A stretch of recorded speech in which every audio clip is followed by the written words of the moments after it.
Welcome to Vivid Talk Live. I'm your host, Gwen Witherspoon. I am the Principal and Chief Visionary Officer of Adam Red, an Atlanta branding agency.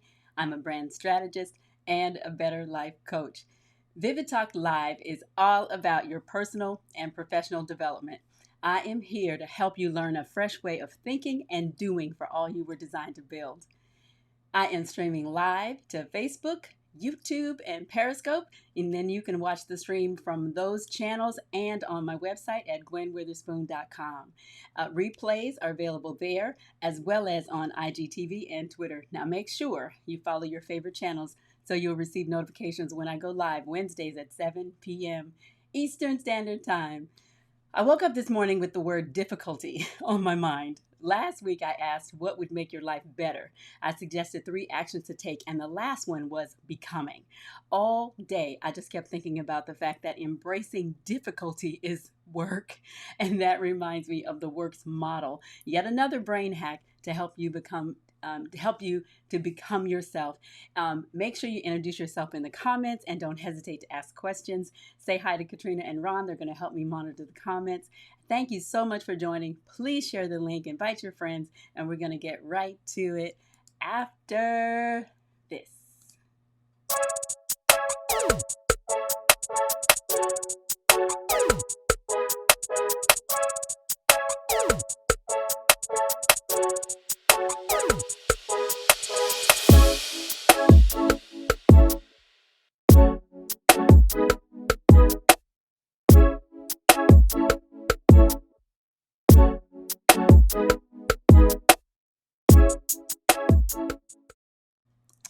So make sure you follow me on follow Gwen Fuchsius, GwenFucius on Facebook, Instagram, Twitter, Periscope, and follow YouTube. Subscribe to the YouTube channel at Gwen Witherspoon Coach.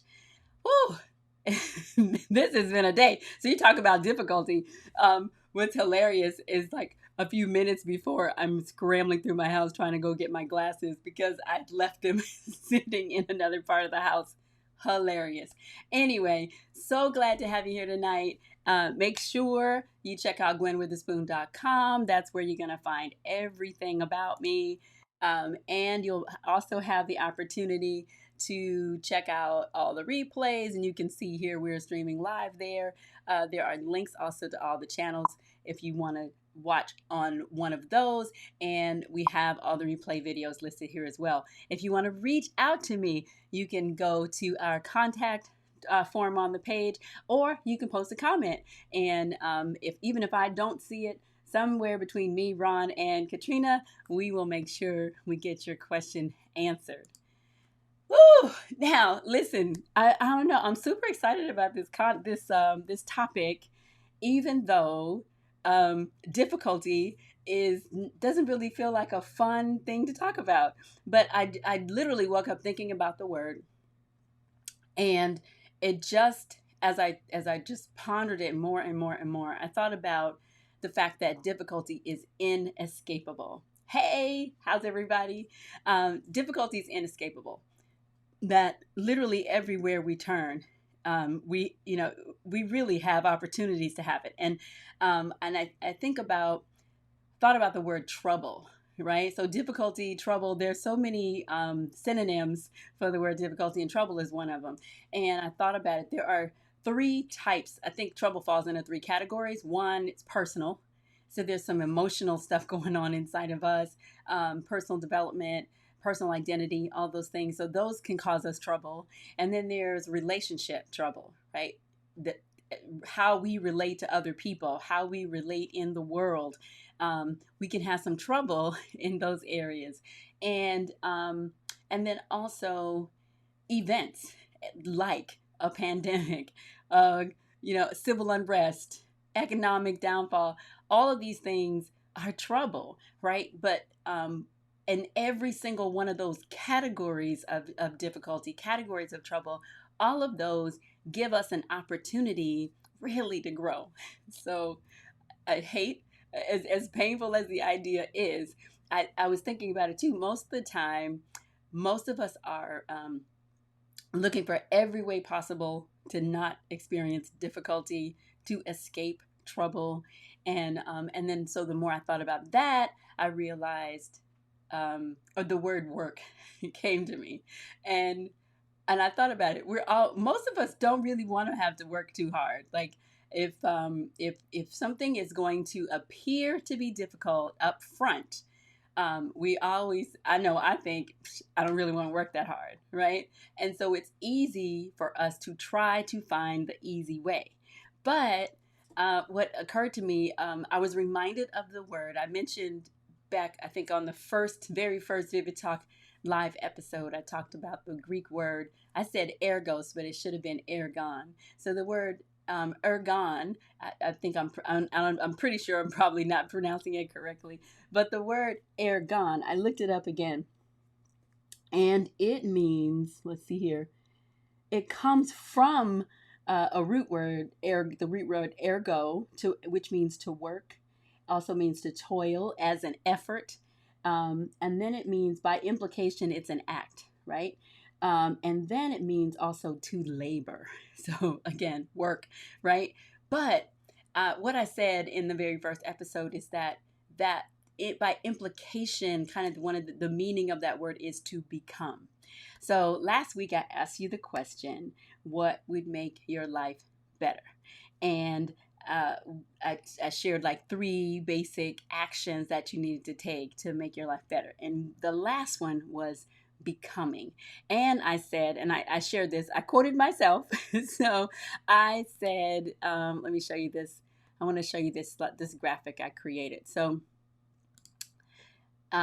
you'll know that you are growing when your dream to have transforms into a vision to become, right? Most of the time, if I ask somebody what would make your life better, we start thinking of all the things we would like to have. And what we really want to do is think about, I think what we really want to do is commit to the journey, commit to the process of becoming, and which means we have to embrace difficulty. Whew, that kind of hurts for me to say it. I'm feeling some kind of way, but we have to embrace difficulty so that we have the opportunity to become everything that's possible. And so it made me think about this whole idea of work labor. Also, the work that we do really should be helping us. I wrote it down. It should be helping us to design our ideal life. Your work should help you design your ideal life. I mean, think about the work that you've done, just the jobs you've had.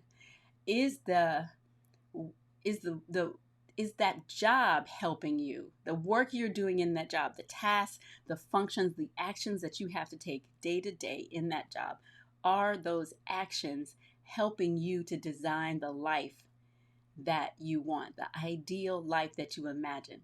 When I say what would make your life better, is the work you are doing helping to make your life better? That's the question we want to answer. And so a few episodes back, I talked about what I called my vision theory series. And I had started working on what I call the works model. And the works model is based on, the works model is it's my model for becoming. And it was in the works when I started doing the vision theory series. So I didn't include it in that, but we're going to go ahead and bundle that in the vision theory, because in the vision theory series, I want to help you, again, this is another brain hack that's helping you figure out a way to embrace the concept of work, to embrace difficulty so that you can become. So I also talked about, let me go back to that. I talked about one of my favorite scriptures, which I think is really powerful when it comes to, it really describes the task we have been given. Make a careful exploration. This is from the Message translation. Make a careful exploration of who you are. Remember, we started out in the Vivid Talk Live series talking about your personal identity. So you have to know who you are to build any brand first and foremost. So that's what we're talking about, really, that your personal brand, your personal identity is the foundation of everything that you are doing. And so we are supposed to make a careful exploration of who we are and the work. Make a careful exploration of who you are and the work you have been given, and then sink yourself into that. So the works model comes out of that word there, work. And that word is ergon, the work that you have been given. And then, so the works model, which I don't know if we're going to get through the whole thing today or not, but again, I'm super excited. Every time I kind of get some clarity in my brain around how to approach a difficult subject, how to approach something that continues to make me stop, then I think, I just get excited because I feel like I've kind of cracked the code. I have a secret, right? That's going to help me kind of get over that hump. And that's really what we want to do. We want to learn to just function in the middle of all the challenges that we face, and we all do. And remember, we talked about that. I said there's 3 different types of categories of trouble: personal, relational, and events. The things that are totally outside of your control. Clearly, relationships are not outside of your control as well, except that they are a vital part of life. This pandemic is teaching us that we need each other. So even if you're an introvert and you really prefer to be by yourself, I would imagine that being forced to be inside, to be forced outside of your normal day-to-day activities would still, even for you, be a little bit challenging, because we all want to know that we matter. We all want to connect on a deep level with other people, even if it's just a few people or just one person. We still want to have those human connections and relationships. So those relationships, though, even the good ones can be a source of difficulty. And so we want to learn how to deal with that. So, and even your personal stuff. So we're going to get into that some other time. There's some inner work that we have to do to become, and that deals with that first category. But tonight, I want to go over the works model. So I'm going to show you yet another graphic. So this is the works model graphic. So works, it stands for wisdom, operations, rest, knowledge, and skills. You know how you write something and you look back at it and you kind of marvel that it's something that you actually came up with yourself. And so I look at that and I'm going, wow, that's really good. But anyway, so wisdom, let's talk about it. So I often talk about what I call the wisdom gap. So if we talk about vision is something that's way out in front of you, and there is this deep chasm. Oftentimes, if the vision is big enough, there's a deep chasm between where you are right now and where you really want to be. So when we talk about what would make your life better, oftentimes we don't really want to face the answer to that question because we feel like we're so far away and that it's insurmountable. Like there's no way, there's no bridge, there's no map, there's no way for us to get to where we really want to go. And but I call that the wisdom gap, because if it's something big enough, you don't know how to get there. So you don't have any wisdom that can really kind of lead you there step by step necessarily, or lead you there with clarity so that you know from here that without a shadow of a doubt, I know exactly what to do to get there. And so because of that also causes some difficulty for us, right? That because we feel like every obstacle that comes, as we try to move towards it, as we try to close that gap, it feels like we'll never get there because the obstacles seem like they're constantly coming from every direction. Even when you think you have a good strategy, then something like a pandemic jumps in and totally disrupts your idea, your confidence. And so what we want to do is you have to fill the wisdom gap. And so you're going to fill the wisdom gap really with work. That's the conclusion I came to today. It's the work that you do from where you are right now to where your vision is that fills that wisdom gap. But wisdom, I looked up every possible definition. I looked up Bible definitions. I looked up Webster's dictionary. I looked up dictionary.com. Looked up all these different versions and looked at everybody's opinion about what wisdom is and how they described it. And really what I came up with is that wisdom is insightful application of knowledge. It is judgment gained by experience. So if I want to work with somebody, I want to work with someone who has good judgment.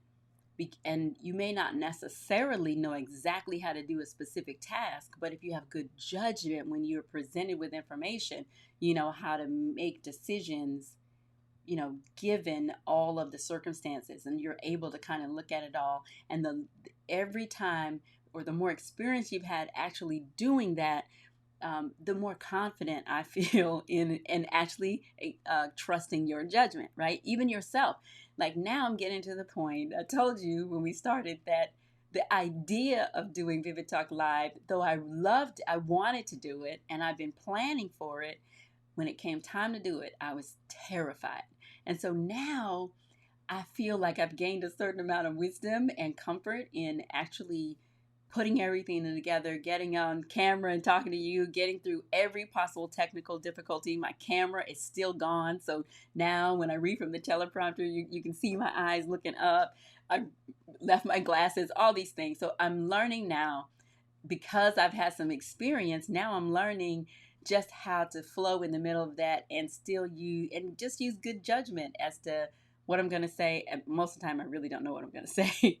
I'm learning how to create an outline and start sharing from my heart and trusting that it's going to, it's going to come out well, and that you're going to understand what it is I'm trying to communicate, or that I'm even just going to communicate exactly what you need to hear at the time, rather than what I may think is important. So I think I'm learning the balance between being prepared and like totally lining everything up perfectly and trying to control exactly how everything comes out and how it all looks, to doing as much preparation as I can do without stifling, and without me trying to insert myself and say, this is exactly what needs to happen and what needs to be said.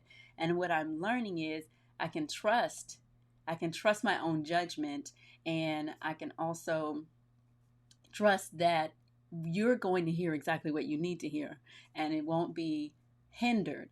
I mean, my hope is that it's not hindered by what I think it should be, and that you really are getting what you need. And so again, it goes back to learning how to trust your gut, trust your own. I mean, it literally, I got difficulty, works model, and then I had to go and pull out the works model because I was like, wait a minute, what was that? What did I write? And I kept thinking it was in a notebook, it was in this, was able to find it, and then just looked at my points. So what I'm saying is wisdom is learning how, learning it's insightful application of knowledge. So I know what a presentation is supposed to look like and what it's supposed to sound like. I have an idea because I'm obsessed with talk shows. So I have an idea of like how you format a show. And now it's like, okay, I know all those things, and then I have all of these factors in just trying to create a live show, using technology, applying it all by myself. And then now I got to wing it, right, to a certain extent. So, but I've gotten comfortable with that, and I feel like I'm learning how to insightfully apply all the principles that I know, and be okay with what the total outcome is, and trusting my judgment in the middle of that. And I think we all have to get to the place, and that's a process, right? You just don't wake up one day and all of a sudden you have wisdom about whatever particular situation you're handling. But I've grown in my 57 years now. I feel like I've had enough experience, and so now, like, the age does teach wisdom. They talk about the gray hair; these gray hairs do mean something, because I feel like I've grown to the place now where I've been through enough. I've dealt with so many different things. Clearly, there's so much more for me to learn, but I've gone through enough that now I have this bank, this library of life knowledge and understanding, so that now I can apply it, and we all have it. because we all have some lived experience, and wisdom is just being able to insightfully apply all the stuff you've learned to a particular situation. And so the next step, the next word in the acronym is operations. Not a sexy word at all. However, if you don't have systems and processes designed and defined so that you can accomplish very basic tasks, in the quiz still on the homepage of my website, or on the top of every page, it asks you, one of the questions in there asks you, do you turn, basically, I'm of course paraphrasing, do you turn, once you do something like more than once, do you then turn that into some kind of system or process or automated process? And so that's about operations, right? If you have things that you have to do over and over and over, the smart way to do business is to figure out a way to automate that so that you don't have to spin your wheels doing the same thing over and over and over. Operations really define the relationship or the experience that we have with any brand. I love Apple products. So one of the things I love about dealing with Apple is not just the quality of the products, but I love how they deliver service. I love how they function. Another one I love is Warby Parker. People comment on my glasses all the time. Warby Parker they have got me for life because quick story. So I bought some glasses from my husband. I bought rims. We just bought the rims when we thought, okay, the frames. I'm sorry, I'm talking like a car. Glasses. We bought frames from Warby Parker, and we only paid for those. And we thought I needed progressive lenses, and he needed bifocal and all this. So we thought it would be cheaper to go to Walmart and get our lenses done and placed inside of those frames. We did that. And maybe years. It might have been a year and a half later, I started getting these little puckles, like bubbles in my lenses that I'd gotten from Walmart. And it bothered me, but not enough to really say anything or go to Walmart about it. But I went into Warby Parker because I knew that they adjusted the frames. They would tighten them for you for free. So I was in Buckhead. I went through. I said, "Hey, can you adjust these for me?" And the gentleman that did the adjustment, he looked at the lenses and he said, "Oh, they're not supposed to do that.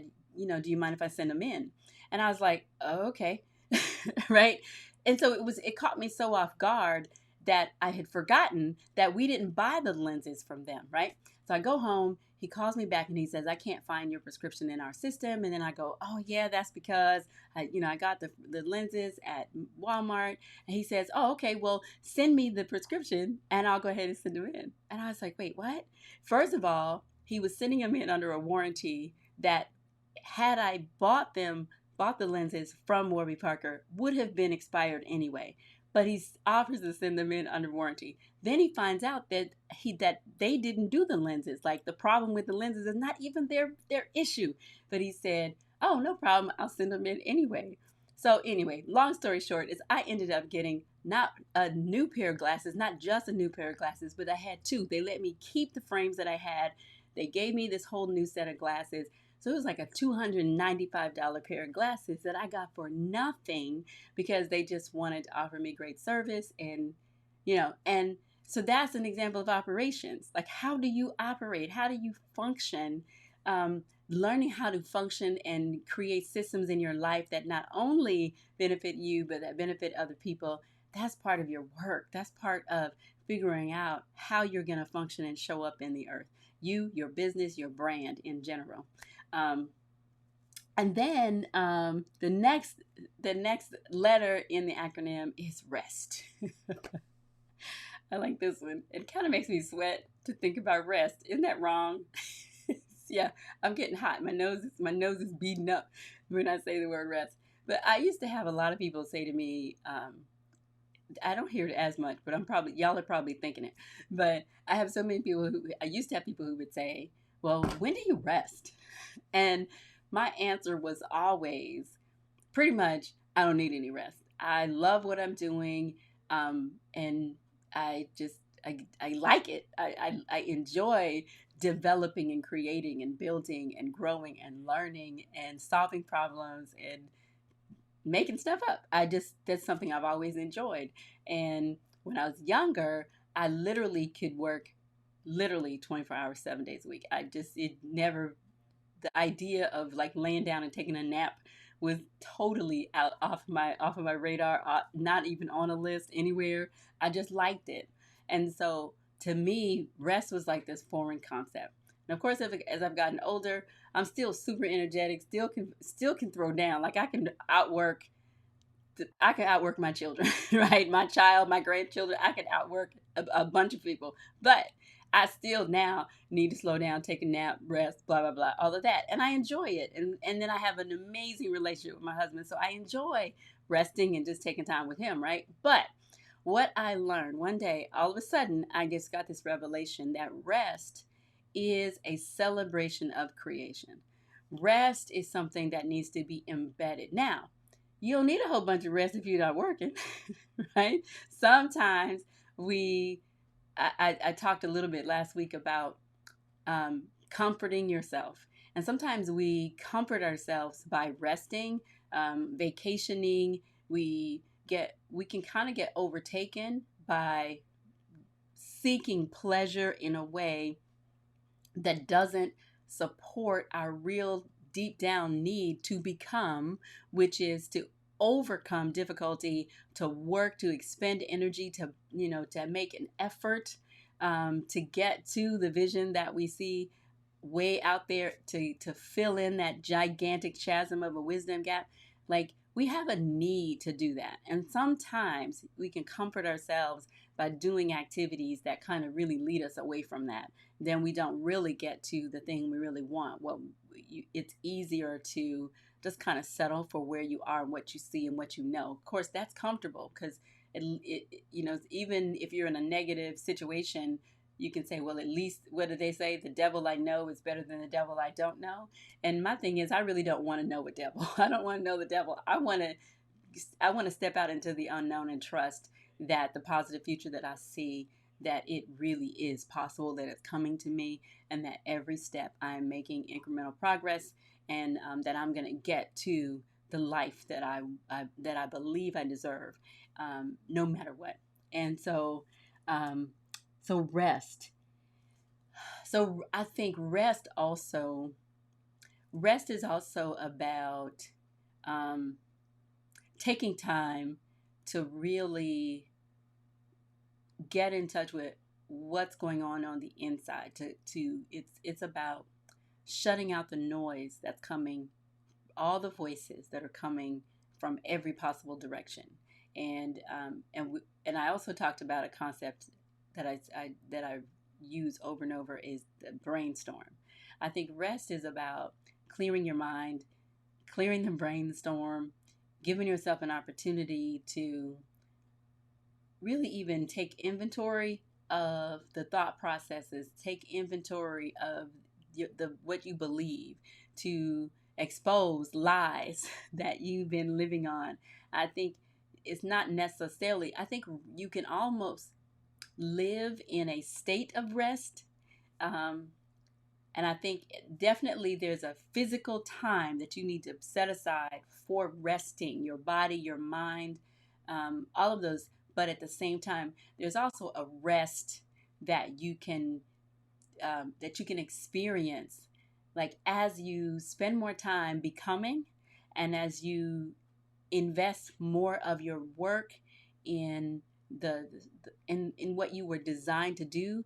I asked, I think 2 weeks ago, what problem were you born to solve? And we talked about getting a revelation of that one thing, and that revelation is the vision kind of for your life.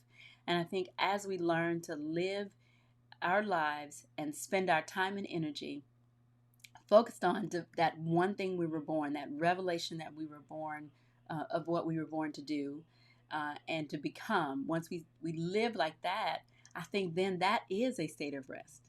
And to a certain extent, I kind of feel like that's where I am. I'm in this stage of rest. And so that does not mean I don't have obstacles, doesn't mean I don't have difficulty, doesn't mean I'm not subject to trouble. But what it means is that it's rest because there is a certain amount of ease. It's not like the word ergo, one of its meanings is toil. Ergon, one of the words is toil. And the Bible says something about not having anxious toil. Like the blessing of the Lord maketh rich and addeth no sorrow with it. And then there's no anxious toil. That's another verse. I'm messing those up. But toil is effort. And so we don't have to work. Just because you're putting forth effort doesn't mean that's a negative thing. It doesn't have to be anxious. It doesn't have to be anxiety ridden when you are at, that's worry.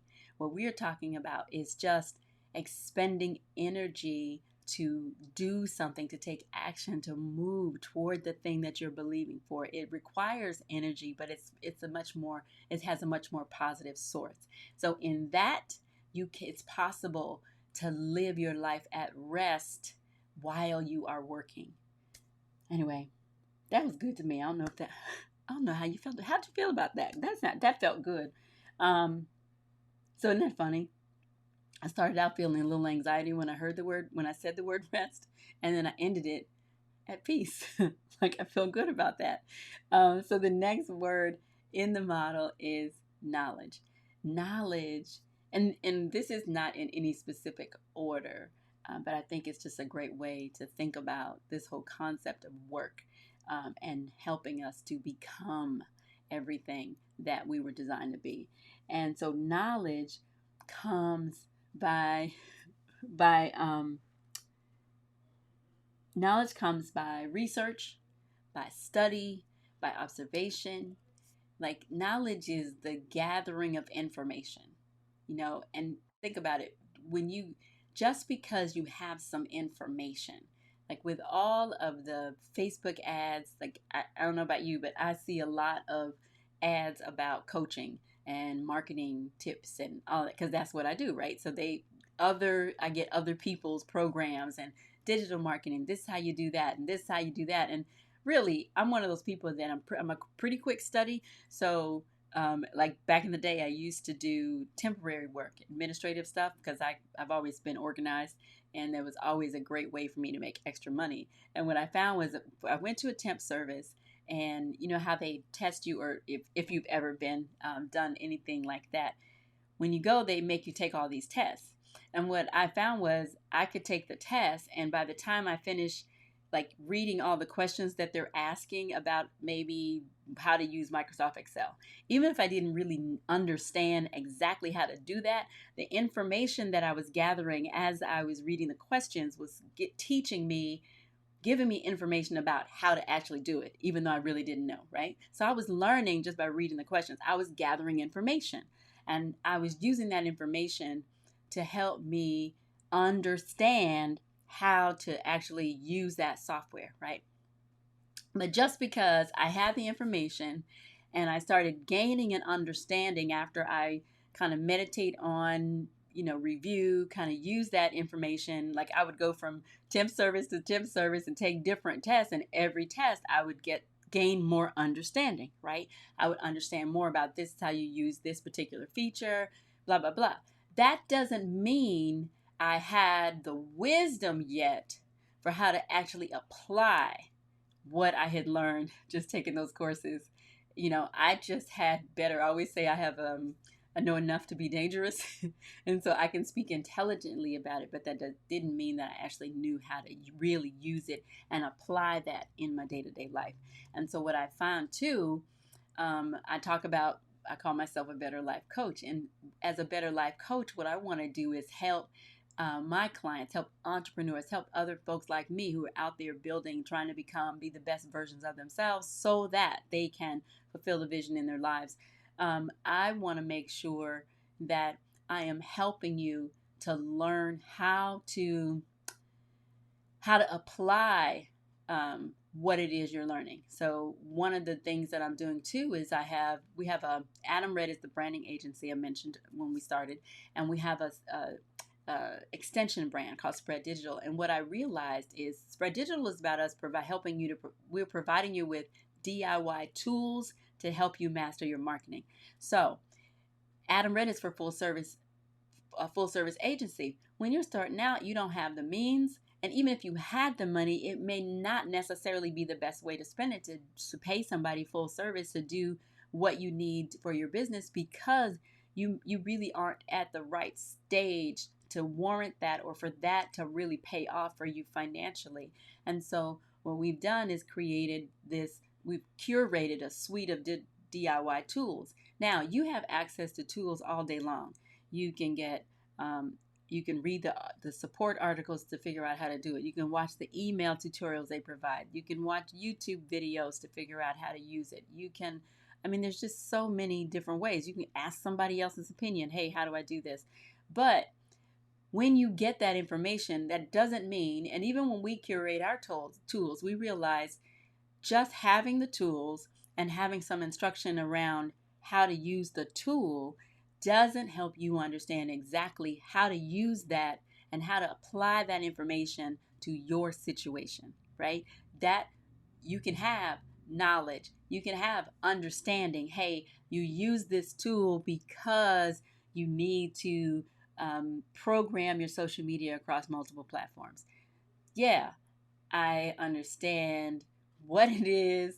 I understand what I'm supposed to do with it, but that does not mean I have the wisdom to know exactly how to use that to move myself forward, right? So we want to provide you with some coaching and some help and some support.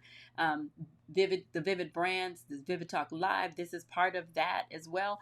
But my goal is to help you close that wisdom gap, and you need to get, I guess that's the coaching commercial, right? That we all really need some kind of help beyond just the information that we have.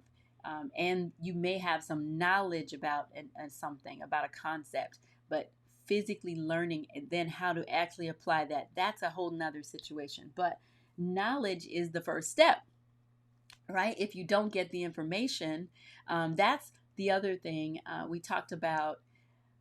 I started kind of creating these brain hacks, this vision theory series, because I was running into the same challenges over and over.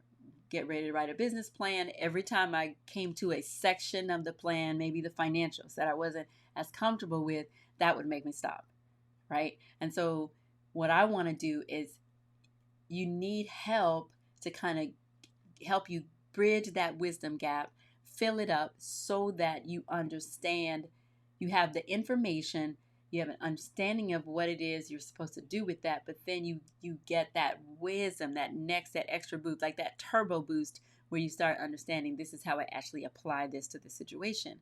So again, there's a number of ways to gain wisdom, right? That's where we started. You can, it can be by experience. It can be with a person's advice.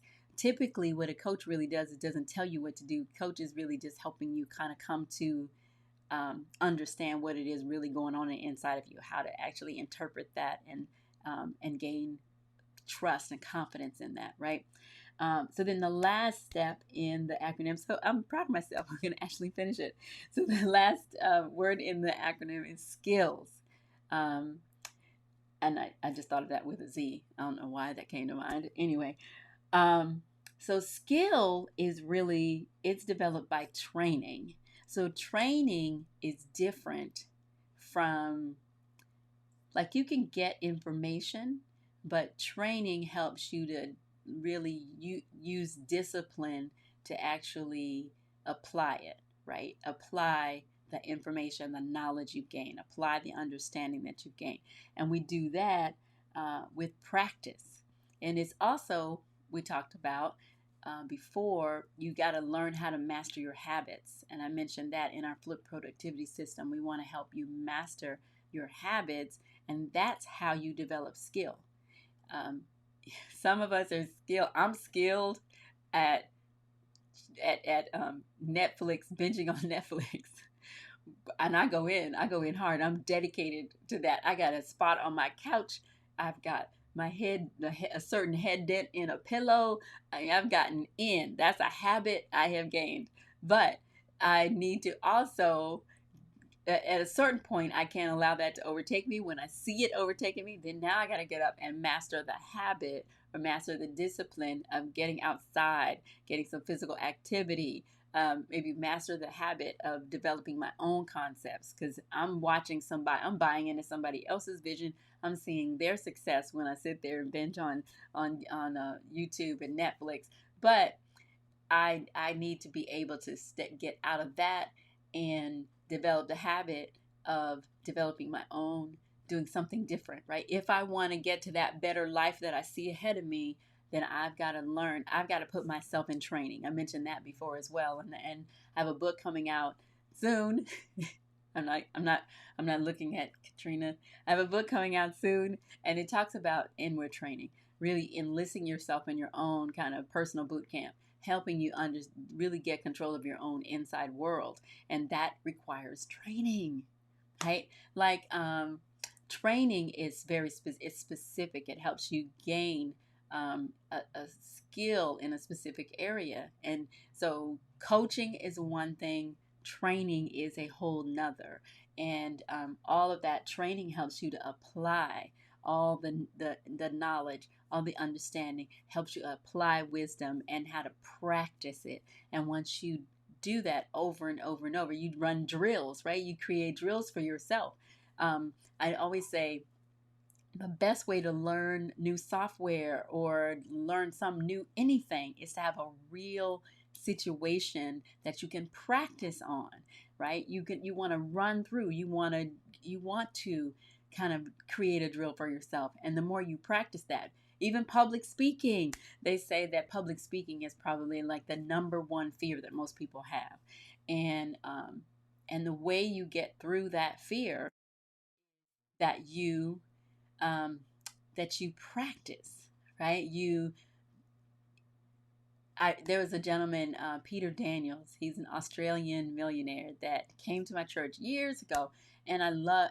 There's so many things that he said that have stuck, that still stick with me. I'm sure I've quoted him before already, but one of the things he talked about was he would make sure that when he got ready to go speak, he talked about the depth of the fear he was in. He was so afraid to the point where literally he could not, like his bowels were actually impacted.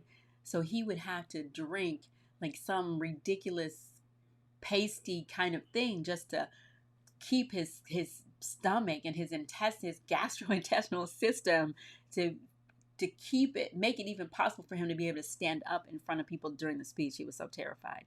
But what he had to do was he had to learn how to drill and how to practice what he was going to say and just prepare himself to the best of his ability and physically do something to help him just to break through and get through that fear. And so you may not have to do anything that drastic, but the bottom line is, if we are going to break through difficulty, get through. Look, I looked up all these problems. These are synonyms for the difficulty: problems, complications, snags, trouble, distress, crisis, hardship, ouch, adversity, a need. If we are going to break through all of those forces, because all of those things come,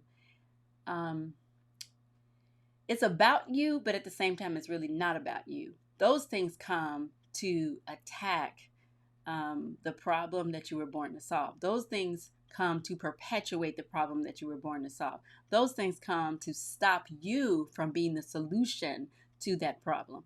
Those things stop you from fulfilling your assignment. Those things stop you from designing and living the life that you imagine.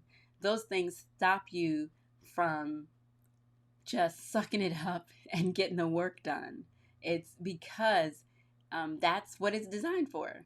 But we have to be, what does the Bible say? Be strong and very courageous. You have to be strong and courageous because there's going to be plenty for you to be fearful about. So the way to break through fear, the way to break through difficulty, the way to break through all the things that make you stop is to work, right? So that's the works model, and that's all I got. How was that? So listen, thank you so much for joining me. Remember, I'm gonna go. Let me see. Show you my website again. Remember that everything you need to know about Vivid Talk Live, about me and Vivid Talk Live, is at gwenwitherspoon.com.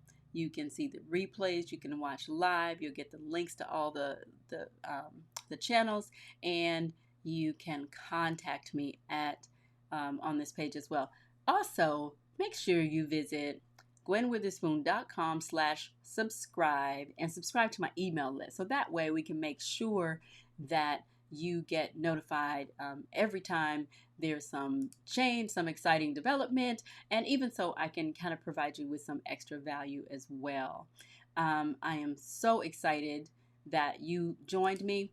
Make sure you connect with us on social media at Gwen Fuchsias on Facebook, Twitter, Instagram, and Periscope, and on YouTube at Gwen Witherspoon Coach.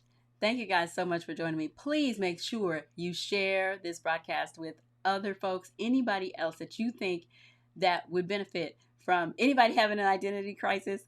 I know a bunch of people. So make sure you share it with them, and then be back here next Wednesday at 7 p.m. Eastern Standard Time. Can't wait.